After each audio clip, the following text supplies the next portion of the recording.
everyone, welcome to our Facebook Live recording. I'm Ellen, this is Courtney. I want to say good morning, but it's good afternoon, everybody, and Facebook world. Hi, we're streaming live from Mooloolaba. Today we're going to be talking about zinc and what kind of things it can do in the body for you, what things it's important for, where you can get it from, how you can test it, all of these different things, because zinc is super important. Yeah. So, number one thing in my mind that zinc is important for is skin health. Mm-hmm. What's your number one, Courtney? I don't have one. I don't have one, Ellen, because it's actually involved in, I think the figure is around 400 processes in the body. Mm. So when we talk to our patients about anything, we fundamentally want to educate them, because the big take-home message for us here at the clinic for our patients is when we part ways and we're no longer having to do one-on-one treatment regularly, we want to impart all our knowledge onto them so they can take care of their own health themselves.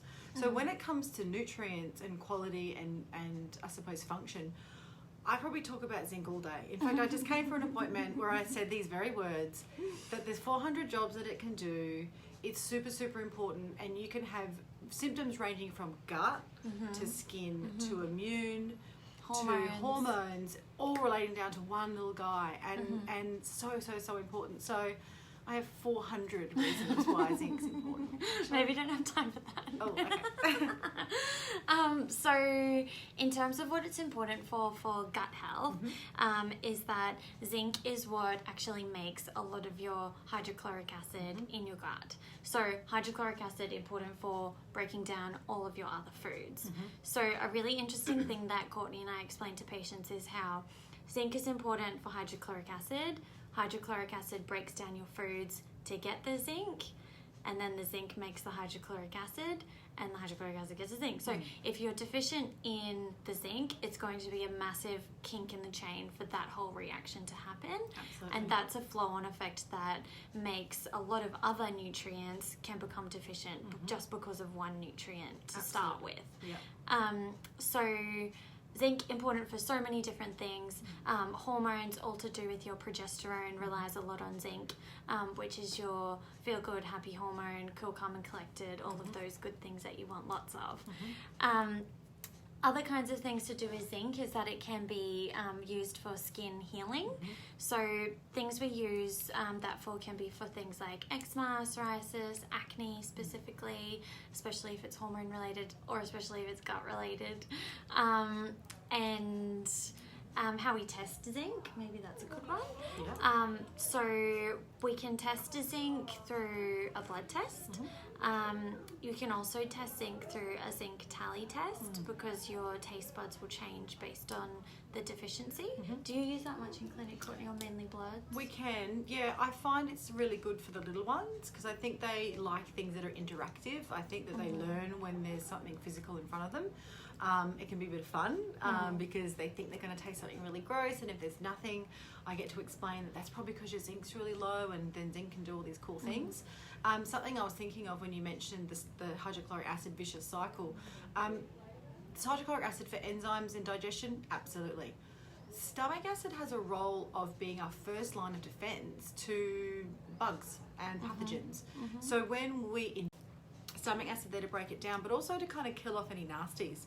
So what I've found with my patients, potentially as a bit of a timeline explanation, is if there's been a history of low zinc, and low zinc, I'm going to go off on a tangent now, can be down to conditions like pyrroles or pyroluria. That could be why you're low in zinc.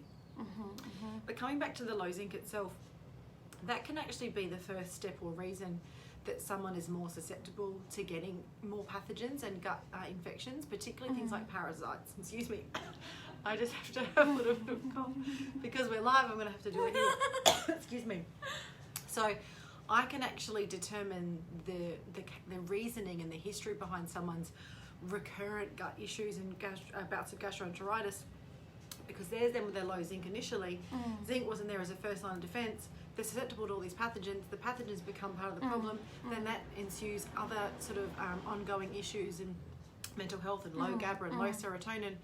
And in fact, the little humble zinc was actually kind of a bit of an instigator for that. So it can be so powerful to restore even the most innocent, innocuous little nutrients like zinc. And it's super common because it's not normal for people to really get zinc checked in their normal blood tests. So that's something that we can do for you as naturopaths. It's something that I do with a lot of patients because it's rarely ever checked by other practitioners. So zinc, super cost effective to check, and it just makes so much of a difference. Absolutely. Because if you can make sure that you get it checked and then at the start, before you start supplementing, because it helps us to be able to see what to dose. There's lots of different forms of zinc that are important for different kinds of conditions as well.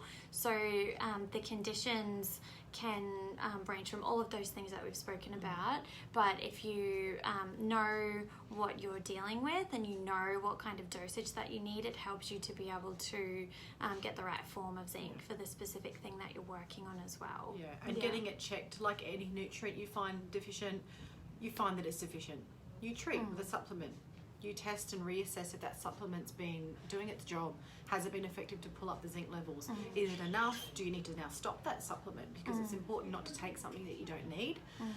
Another important thing to remember about taking, particularly zinc, is it has nutrients that it competes with for absorption. One in particular is iron. And if you ever think, oh, my multivitamin, it's got all these fantastic things in it, I'm going to be super healthy. When there's a combination of iron and zinc, which you will almost always find in a multi, I'm not averse to multis, but I do want to let you know that you won't be getting both the iron and the zinc. That's not physiologically possible. One will compete over the other. You might get one, you might get neither. And it's also important to really remember zinc must have food in the system, because anyone out really there sick. ever, and I know that all you're like, oh yeah, I did that once. If you take You won't zinc forget it. on an empty stomach or without enough food, you'll feel really quite nauseous, and it's really quite profound. It's not just mild. It'll really get you on the floor. So super important to separate doses. Iron in the morning, zinc at night. Zinc's actually quite inhibitory as well, and calming, as calming. Ellen said with GABA. So we need to tell you all of this stuff because it's so important if you want to end up helping yourself and being in that wellness care with all the knowledge that you're doing everything right, because you've got that understanding of how things work. And if you're, spending money on a supplement, you may as well be utilizing it as best you can, rather than taking it at the same time as all of your supplements, or taking it at the wrong time of day, or taking the wrong form, or not taking enough zinc as well. A lot of people say, I've taken this specific hair, skin and nail supplement or whatever it is with the zinc in it, and it's made no difference. But was it the right form? Was it the right dose? Are you taking it with the right things? The zinc might have been too little in that complex for the needs of your body, and it wasn't actually that, mustn't have needed zinc. It just wasn't exactly what your body needed, because more information like pathology testing or the right form was what you were lacking. Yeah, really important. But if you have any questions, just leave a comment for us and we'll get back to you, and look forward to chatting again. Right, see you soon. Bye. Bye.